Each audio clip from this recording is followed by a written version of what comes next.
O programa Eu Sou de hoje tem como tema: Eu sou o caminho, a verdade e a vida. Nós teremos o privilégio de ver o exemplo de um apóstolo que viveu esse versículo. Falaremos sobre Paulo. Ele aprendeu a andar no caminho. Paulo aprendeu a viver a verdade. E Paulo aprendeu que a vida vai muito além da morte. Saulo estava na contramão do caminho verdadeiro. Estava na contramão de Jesus. Ele assolava a igreja de Deus. Ele entrava na casa. Ele arrastava homens e mulheres de Deus para o cárcere. Paulo consentiu na morte de Estevão. Ele sonhava matar os discípulos do Senhor. E certo dia dirigiu-se ao sumo sacerdote e pediu autorização para levar presos todos os que eram do caminho, tanto homens como mulheres.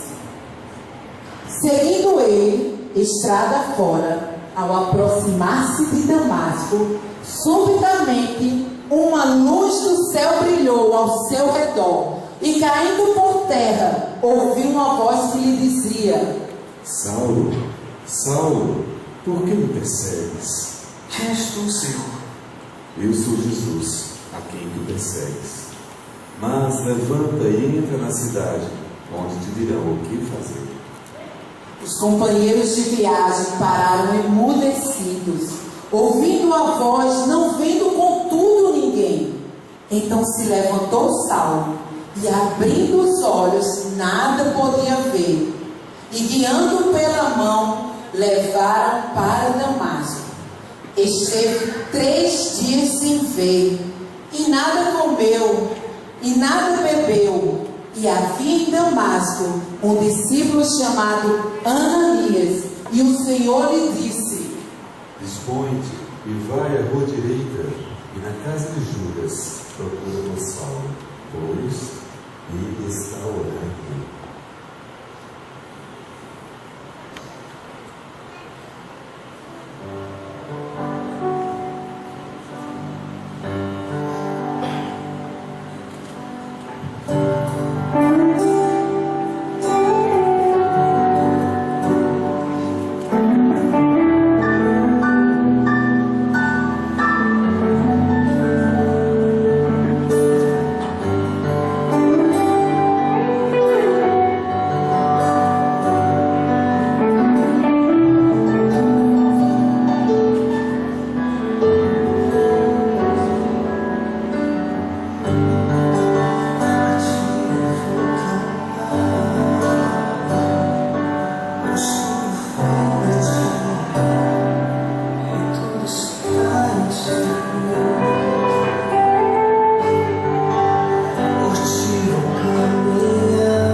mesmo Jesus que te encontrou no caminho, me enviou para que recuperes a visão e que fique cheio do Espírito Santo. Imediatamente lhe caíram os olhos como escamas e tornou a ver. Um novo amanhã estava nascendo para Saulo. Ele precisava conquistar aqueles caminhos que tinha perseguido. Precisava apagar a sua antiga imagem. Saulo mudou de caminho. Saulo traçou uma nova rota. Quando topamos com Cristo, um novo caminho se abre para todos nós. Você viu aqui sobre a pessoa de Paulo, sobre o caminho que ele traçou. Agora eu vou falar para você quem de fato é o caminho. Portanto, abra sua Bíblia, por gentileza, no livro de João. É o livro que estamos estudando, João capítulo 14.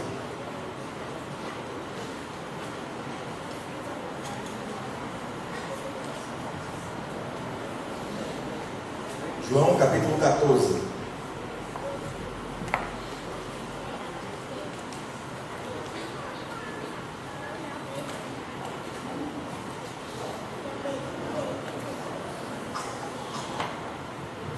João 14, 1 a 3. A cena aqui é de tristeza. Jesus havia avisado aos seus discípulos que iria morrer. Os seus discípulos ficaram atordoados. E ele então inicia o texto dizendo que ele vai embora, mas ele vai voltar, ele vai preparar um lugar na casa de seu Pai para os seus discípulos e para todos aqueles que o amam. No versículo 6, Cristo dá resposta para os seus discípulos da seguinte maneira. Acompanhe a sua Bíblia, João 14, versículo 6. Respondeu-lhe Jesus: Eu sou o caminho e a verdade e a vida. Ninguém vai ao Pai senão. Um ditado muito conhecido diz que todas as religiões ou todos os caminhos levam a Deus. Eu queria dizer para vocês que nem todo ditado popular, nem todo adágio criado pelo povo é verdadeiro. Nem sempre a voz do povo é a voz. Naquele dia gritaram: crucificam. A voz do povo foi para Cristo: crucificam. Nem sempre a voz do povo é a voz de Deus. Queria falar para vocês que este ditado, que diz que todas as religiões, que qualquer pessoa e que qualquer caminho leva a Cristo, é uma falácia. Leva ao Pai. Somente uma pessoa pode levar até o Pai, é Cristo. E Ele mesmo falou: eu sou o caminho, eu sou a verdade e eu sou a vida. Ninguém consegue chegar a Deus se não for através de Cristo. Sabe por quê? Porque Ele é o advogado. Ele é o autor da salvação. Ele é autor e consumador da fé. Ele é o bom pastor. Ele é o braço do Senhor. Ele é a cabeça. Ele é o cabeça da igreja. Ele é o conselheiro de Israel. Ele é o cordeiro. Ele é o criador. Ele é Cristo de Deus. Ele é o próprio Deus. Ele é Deus poderoso. Ele é Filho de Deus. Ele é Emmanuel. Ele é estrela da manhã. Ele é o eu sou. Ele é o Filho amado. Ele é o Filho da justiça. Ele é o Filho de Deus bendito. Ele é o Filho do homem. Ele é o Filho unigênito. Ele é a glória do Senhor. Ele é o guia. Ele é o homem de Deus. Ele é o herdeiro. Ele é a imagem de Deus. Ele é Jesus. Ele é Jesus de Nazaré. Ele é o guia de Israel. Ele é o leão de Judá. Ele é juiz de Israel. Ele é legislador, libertador, luz do mundo e mediador. Ele é o Nazareno. Ele é o Messias. Ele é o Salvador do mundo. Ele é a palavra encarnada. Ele é o verbo de Deus, pastor e bispo, pedra de esquina do templo. Ele é poderoso, Ele é a porta, Ele é precursor, Ele é primeiro e último, Ele é alfa, Ele é ômega, Ele é aquele que foi, que é e que será. Ele é o primogênito de Deus, príncipe da paz, profeta, raiz de Davi, rei dos judeus, rei dos reis. Ele é renovo, Ele é ressurreição e vida. Ele é rocha, salvação, é santo. Ele é o santo de Israel, Ele é o santo servo, Ele é semente da mulher, Ele é o Senhor da glória, Ele é o Senhor dos senhores, Ele é o sol nascente. Ele também é o supremo pastor, Ele é todo poderoso. Ele é a única e verdadeira luz. Ele é a vida verdadeira. É o Cristo. Ele é o Cristo de Deus. Ele é o Messias. Ele é o Filho do Senhor. Ele é o Filho do Pai. Ele é o Filho bendito. Ele é o Senhor da glória. Ele é o meu Deus. Ele é o teu Deus. Amém. Ele é o nosso Deus. Amém. Ele é o respeitador de glória. Ele é o santo do Senhor. Ele é a justiça de Deus. Ele é a salvação de Deus. Ele é o instrumento da salvação. Ele é o anjo eterno. Ele é o braço do Eterno, ele é o rebento de Davi. Ele é aquele que veio para salvar a mim e a você. Ele é o caminho, a verdade e a vida. Ele é o pão da vida. Ele mesmo falou que é o pão vivo que desceu do céu. Ele é o mediador entre Deus e o mundo. Ele é o Nazareno, ele é a consolação de Israel. Ele é o primeiro, ele é o libertador. Ele é o nosso Senhor, Rei e Salvador, Jesus Cristo. Ele está aí perto de você. Amém. As pessoas estão perdidas, atordoadas, sem saber para onde ir. Queria dizer para você que talvez esteja procurando o caminho, que Ele é o caminho. O nosso Salvador mostra hoje para mim e para você esse caminho, nesse lugar. Talvez você tenha andado por caminhos que não tenham agradado ao Senhor, mas hoje é o tempo de se voltar a Deus e procurar um novo caminho que conduz ao céu, que conduz ao Pai, que conduz à vida eterna. Há caminhos que para o homem parecem bons, mas ao fim a Bíblia diz, acabam em morte. Mas também existe um caminho que é verdadeiro, e esse caminho leva à vida. E é através desse caminho que você veio essa noite, esse lugar, para poder trilhar. E esse caminho leva a Deus, esse caminho leva ao céu, e esse caminho é Jesus. Amém. As meninas,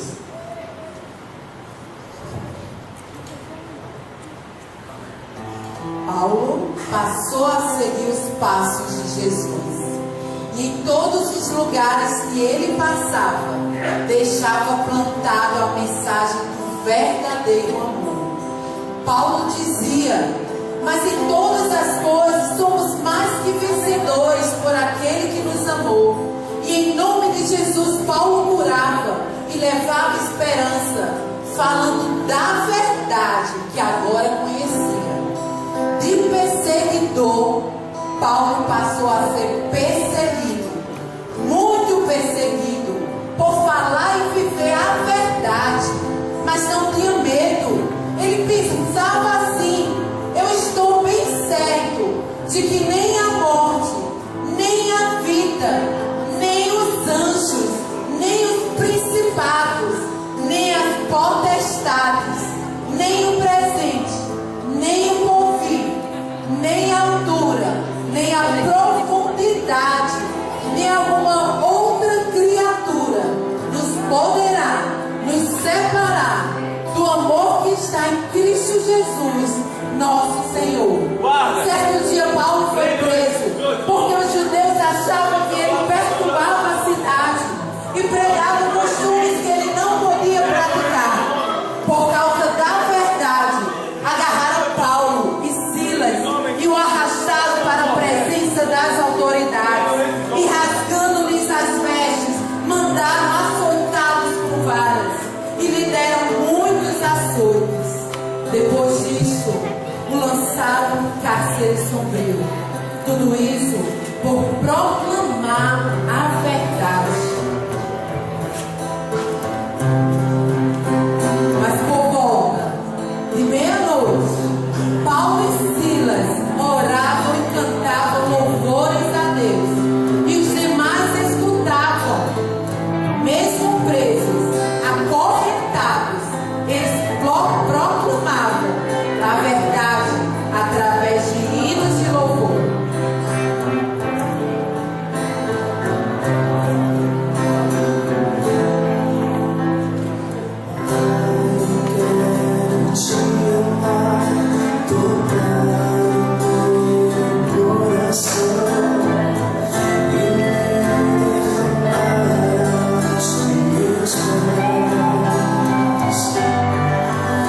Mas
açoitado, sofreu naufrágios. Por amar a verdade, Paulo foi apedrejado. Mas nada temeu. Em jornadas, os judeus apanhou 5 vezes, 40 açoites menos 1 cada vez. 3 vezes açoitado com varas, por amar a verdade. Em jornadas, muitas vezes, em perigo de rios, em perigo de salteadores, em perigo entre patrícios e irmãos, entre gentios, entre falsos irmãos, em trabalhos e fadigas, em vigílias, muitas vezes, em fome e sede, nudez. Mesmo assim, nessa situação, Paulo anunciava as verdades da palavra de Deus. Foi assim que Paulo viveu a verdade. Agora eu queria apresentar para você quem é a verdade. Durante a crucificação de Cristo, antes da sua crucificação, Pilatos levantou uma pergunta. E essa pergunta ela ressoa pelos séculos e chega a nós hoje. A pergunta que Pilatos fez foi: o que é a verdade? A verdade ela é relativizada pelos pensadores, filósofos, as pessoas hoje na sociedade relativizam tudo. Mas eu acredito que existe uma verdade. E essa verdade não é um conceito. Essa verdade não é formulada. Essa verdade é uma pessoa. Chama-se Jesus Cristo. Este homem que se apresenta a mim e a você como a verdade, ele espera uma decisão verdadeira do seu lado e do meu lado em relação a ele. Mas existe uma grande questão. Para encontrar-se com a verdade, existe o lado oponente. Existe aquele que se opõe. E aquele que se opõe, ele é conhecido como o pai da mentira. E esse pai da mentira, ele tenta colocar na sua mente e na minha mente aquilo que nós não somos. O pai da mentira, aquele que se opõe à verdade, tenta colocar no seu coração conceitos que não são reais, que não são verdadeiros. Quando Deus criou você, Ele colocou no seu coração uma verdade, um encaixe do tamanho dele. As pessoas tentam preencher as suas vidas com mentiras, tentam preencher os seus pensamentos com aquilo que não veio de Deus. Mas eu quero falar para você que a verdade, de maneira aberta e grandiosa, ela quer entrar em sua vida. Deus quer sempre fazer parte de você. Talvez você esteja hoje vivendo um dilema em sua vida entre a verdade e a mentira, entre ser quem você é e quem você aparenta ser. É hora de deixar as mentiras de lado. É hora de buscar a verdadeira paz, a verdadeira alegria, o verdadeiro sentimento. E tudo isso, um conjunto de verdade, que é uma pessoa.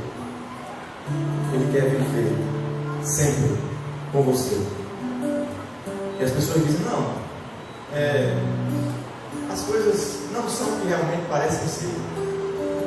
Aqui as coisas devem ser o que aparentam ser. Deus, Ele é imutável. O livro de Malaquias diz que Deus fala assim: eu, o Senhor, não mudo. Por isso que vocês e eu, nós não somos destruídos. As pessoas ficam tentando fugir da verdade. Antes de vir para cá, eu pastoreava uma cidade próxima, Campina Grande. Próximo, para mim aqui fica 80 quilômetros daqui, 90. Uma cidade chamada São Vicente do Seridó. Quero compartilhar com vocês essa história. Naquele lugar existia um homem casado, com 3 filhos, e a sua vida era uma verdadeira mentira. Ele fazia coisas escondidas da sua família, escondidas da sociedade. mas um dia a verdade se deparou com ele. E essa verdade não apareceu a ele através de uma placa de igreja. Essa verdade apareceu a ele através da Bíblia, da palavra de Deus. Ele encontrou uma Bíblia em casa e começou a ler. Aquela Bíblia, as palavras daquela Bíblia saltavam das folhas, das páginas e vinham até ele. E somente a palavra de Deus. Por isso eu creio no Deus verdadeiro, Criador e mantenedor de tudo. E esse Deus se fez real e ele foi transformado. A profissão dele, o nome dele é Ed Gley. Ele conserta panela de pressão e fogões. Foi tão aquela verdade para esse Ed Gley que mora ainda hoje em São Vicente do Seridó, foi tão forte que ele disse: eu quero que mais pessoas aprendam essa verdade. Pegou seu carro, veio até Campina Grande, foi a uma livraria evangélica e comprou 50 Bíblias. E ele disse: essa Bíblia que me transformou, essa verdade que veio até mim, eu quero que transforme também outras pessoas. E aí ele fazia o seguinte: ele ia numa casa, consertava o fogão, a panela de pressão, e quando ele saía, sabe o que ele fazia? Dava uma Bíblia e dizia assim: esta verdade transformou a mim e também quer transformar você. E saiu. Ele foi à cidade de Resiste, na Vila Lavrada, na cidade dele não tem igreja adventista. Foi consertar um fogão na casa de uma da igreja, chamada Erijane. Chegou lá, consertou o fogão da Erijane, depois consertou o fogão dela. O que foi que ele fez? Pegou a Bíblia. Ela disse: mas como que você está numa Bíblia? Aí ele contou a história. Eu vivi uma vida dupla, uma vida mentirosa, falsa, e este livro me transformou. Ela disse: você quer saber mais sobre esse livro? Sobre a pessoa que se apresenta nesse livro? Eu disse: eu quero. Me dê esse endereço. Dei o endereço. E eles foram lá na casa deles. E além disso, colocou no papel um canal na televisão, de uma TV, chamada Novo Tempo. Eu pude visitar o Gley mais uma vez em sua casa. No dia 4 de setembro do ano passado, aqui em Campina Grande, na apresentação do Oral dos Correios aqui, lá na Escola Estadual da Prata, eu tive a alegria de conduzir Ed Gley, Aninha, André, Cristina e o Ed Gleison, seu filho mais novo, os 5. Todos foram batizados naquele lugar, porque conheceram a verdade e deixaram ser transformados por ela. Talvez a verdade para vocês seja apenas um conceito, mas a verdade é uma pessoa. E essa verdade quer transformar você.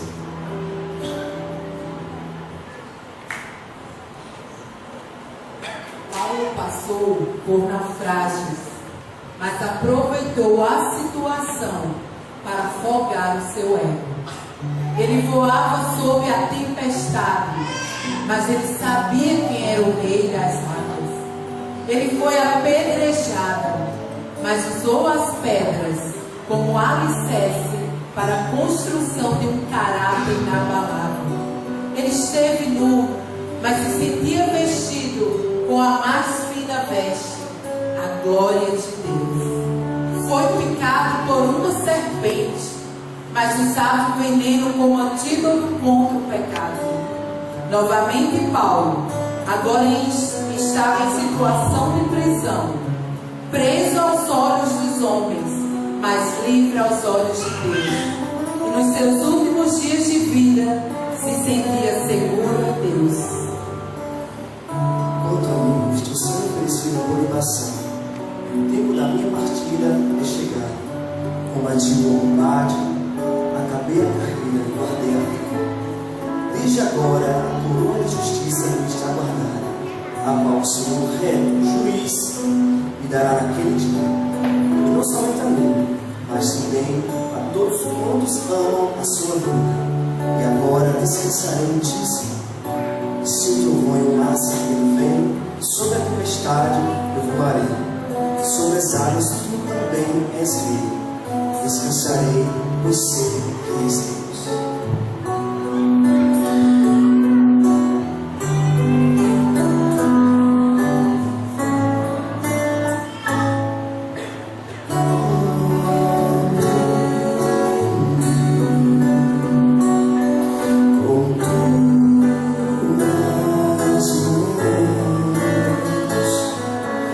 Oh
descansarei, pois sempre és Deus.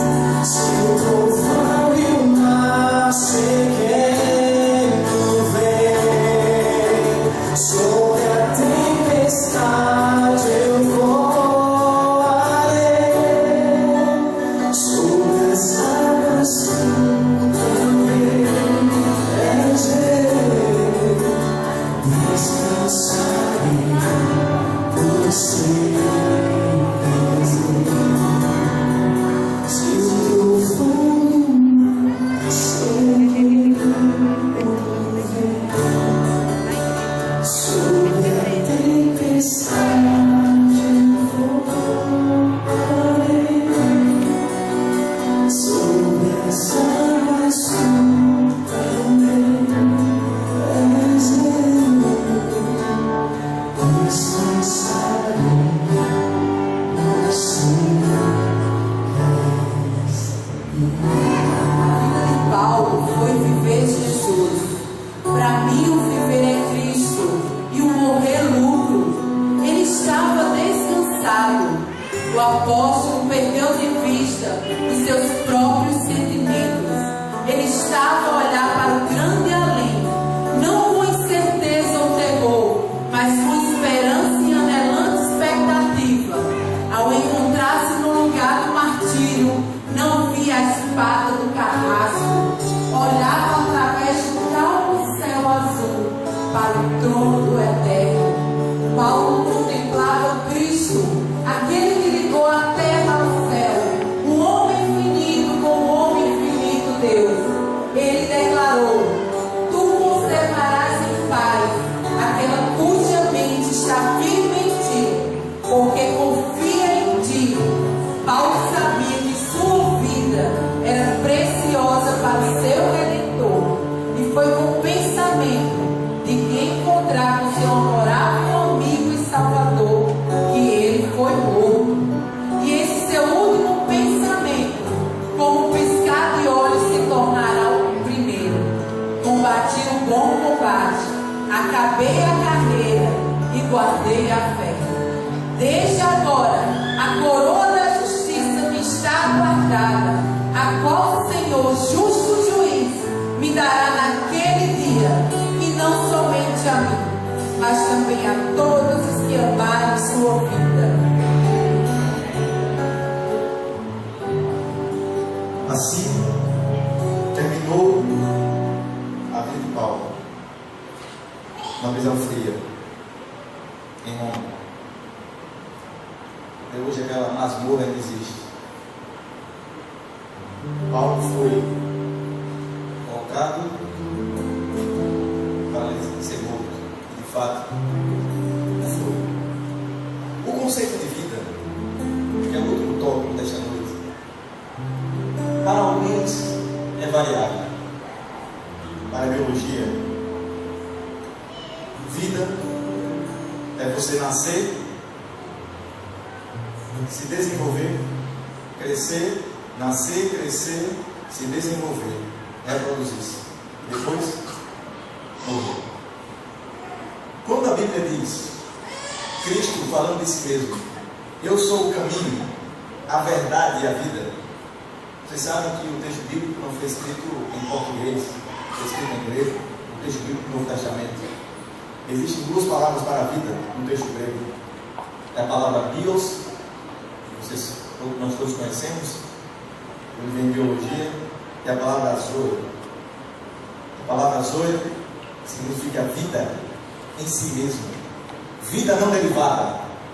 Assim é a vida que Cristo tem, e esta mesma vida Ele quer dedicar e doar a mim e a você. Mas hoje esse conceito de vida está bem volátil e por muitas vezes relativo. Alguém pode dizer, eu tenho uma vida boa, ou uma boa vida, e viver de maneira simples. Outro pode ter uma vida talvez mais luxuosa e dizer, não tenho uma boa vida. Eu vi uma história interessante, um tanto quanto até cômica, de um homem muito rico. Pensa uma pessoa muito rica. Com certeza você não pensou em mim. Pensa uma pessoa muito, muito rica. Esse Esse homem era aqueles bilionários excêntricos. E ele disse assim: olha, eu tenho aqui muitas posses, mas tem um xodó aqui dos meus bens, que é o meu carro. Um carro antigo, importado. E eu quero uma coisa: quando eu morrer, eu não quero que vocês me enterrem num caixão. Eu quero que vocês me enterrem nesse carro. Vocês me façam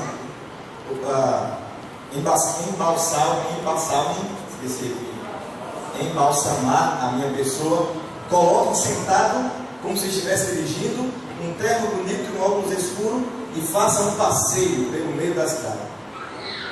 Não demorou muito, ele faleceu. Aquele louco, milionário excêntrico, faleceu, e como ele havia deixado por escrito, assim foi feito. Pegar aquele carro dele, colocar em cima de um caminhão, colocaram ele sentado, de óculos escuros, com um terno bem cortado, e aquele cortejo foi passando pelo meio daquela cidade. E ao cortejo passar por aquela cidade, vem passando um bêbado. E o bêbado olha para aquele homem, aquela cena um tanto quanto diferente, jamais imaginei que era o bêbado. Olha para aquele homem e diz assim: isso sim é que é vida. Isso sim é que é vida. De fato, não era vida. Aquele homem estava morto. O conceito hoje de vida ou de felicidade está muitas vezes ligada ao ser, ao ter e não ao ser. Portanto, devemos ter muito cuidado. Na história de Paulo, você viu uma trajetória que aparentemente, na vista dos homens, era uma trajetória inicialmente vitoriosa. Paulo, ele era comandante. Paulo era um militar respeitado. Tudo que ele queria, ele tinha. Mas ele trocou a sua vida, que aparentemente era uma boa vida, por uma vida de sofrimento, mas que para ele trazia felicidade. O apóstolo Paulo, ele só pôde ser feliz e ter uma vida verdadeira porque ele conheceu o caminho e a verdade. Então ele pôde ter o terceiro ponto, a vida. Talvez a vida, né, nesta cidade, às vezes muitas pessoas, eu acho, tem aí alguns autores de filmes que fazem com zumbis, aquelas pessoas que são mortas, mas que ficam zanzando, rodando pela cidade, mortos, vivos. E eu fico pensando que às vezes isso é real. Existem vivos que aparentemente são vivos, mas que a sua vida são de mortos, mortos espirituais. Pessoas que trocaram a sua vida, a sua família, tudo que tinham por algo passageiro. Trocaram as verdadeiras questões da vida por nada. Uma das histórias mais tristes que eu li esses dias, história verdadeira, de uma cantora americana batista. Ela nasceu na igreja, uma das vozes mais lindas que o mundo já viu. O nome dela é Whitney Houston, falecida já há poucos anos. Whitney nasceu na igreja, cresceu na igreja, uma voz linda. Ela tinha de fato a vida verdadeira, mas no momento, sua cabeça virou. Ela trocou os conceitos e começou a pensar que a verdadeira vida que ela poderia ter não era na igreja, mas fora dela. Resultado: Whitney se perdeu completamente. Tentou preencher a vida que tinha com drogas, com noitadas e coisas que não eram vistas para ela, que havia crescido nos caminhos do Senhor. Muitas vezes a gente só olha para o outro ou para quem está distante, mas eu posso estar falando nesse lugar para pessoas que estão trocando uma vida verdadeira de felicidade ao lado de Cristo por coisas passageiras. Na verdade, nós precisamos de vida ao lado de Cristo. João 1, versículo 4 diz: nele estava a vida, e a vida era a luz dos homens. João 5, 21 diz: pois assim como o Pai levanta os mortos e lhes dá a vida, assim também o Filho do Homem dá a vida a quem ele quer. João 5, 40 diz: mas quereis vir a mim para teres vida. Romanos 6, 3 diz que a consequência do pecado é o que, amigos? Mas existe um dom gratuito, um presente que é de graça. E este dom é a vida eterna em Cristo Cristo já falou assim em João 10:10: o ladrão vem senão para roubar, matar e destruir. Eu, porém, vim para que você tenha vida, e vida tenha abundância. Um dos maiores medos do ser humano é a morte. Um dos maiores medos do homem é passar por esse estágio, que para muita gente é um momento melindroso e perigoso. Esses dias eu visitei um irmão da igreja, passou por uma cirurgia muito delicada, e ele disse: olha, mas eu fui para aquela minha cirurgia tranquilo. A família estava bem agoniada, mas ele estava tranquilo, porque sabia, se algo acontecesse comigo, eu estava nas mãos do Senhor. Isso é o mais importante. Não tenha medo da morte. Paulo nunca o teve. A morte o rondou por mais de uma vez. A morte o tentou, o rodeou por mais de uma vez. Mas Paulo nunca teve medo da morte, porque ele sabia que o viver para ele era Cristo e o morrer para ele era simplesmente lucro. Não tenha medo da morte, mas tenha medo de uma vida sem Cristo. Não tenha medo da morte, mas tenha medo de uma vida sem Cristo. Ele morreu para que você tivesse vida, para que eu tivesse vida, e uma vida eterna. A minha mãe já é uma senhora, agora está aqui por um problema de saúde. E há muitos anos a minha mãe fala sobre a morte. Ela fala: olha, um dia eu vou morrer. Um dia eu vou passar por isso. Ela vai nos alertando. Eu digo: mãe, para de dizer que um dia a senhora vai, que um dia a senhora vai acertar e vai acontecer. Vai devagar. Mas ela fica dizendo: um dia eu vou morrer. Um dia eu vou morrer. Mas meu filho, não se preocupe. Porque se o mundo me tomar esta vida, o Salvador vai me dar outra. E esta vida ninguém vai poder tomar. Você, que vida você está vivendo? Em que caminho você está andando? Por onde você está trilhando? Que escolhas você tem feito para a sua vida? Hoje é o dia de você retornar, se virar para Deus, para que você tenha uma vida. Não tenha medo da morte, tenha medo da morte eterna. Tenha medo da morte que um dia virá e ceifará a vida de todos os homens. Existe alguém que ama você. Existe alguém que é o caminho e espera por você. Este alguém, ele olha, ele chora. Sabe todas as vezes que alguém machuca você. Sabe todas as vezes que alguém maltrata você. Quando você é maltratado, Deus também é maltratado. Quando você chora, Deus também chora. Quando você passa por sofrimentos e aflições, Deus também passa por sofrimentos e aflições por você. Existe alguém que chora por você. Existe alguém que vive por você. E esse alguém está aqui. Esse alguém talvez não possa ser visto nesse lugar, mas ele já foi sentido por você essa noite. Este alguém que eu estou falando, esse Cristo, ele já tocou o seu coraçãozinho hoje. Ele já falou no seu ouvido, na sua mente: filho, eu estou com você, para que você venha para o caminho, para que você conheça a verdade, para que você tenha vida.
Deus e amar o Senhor.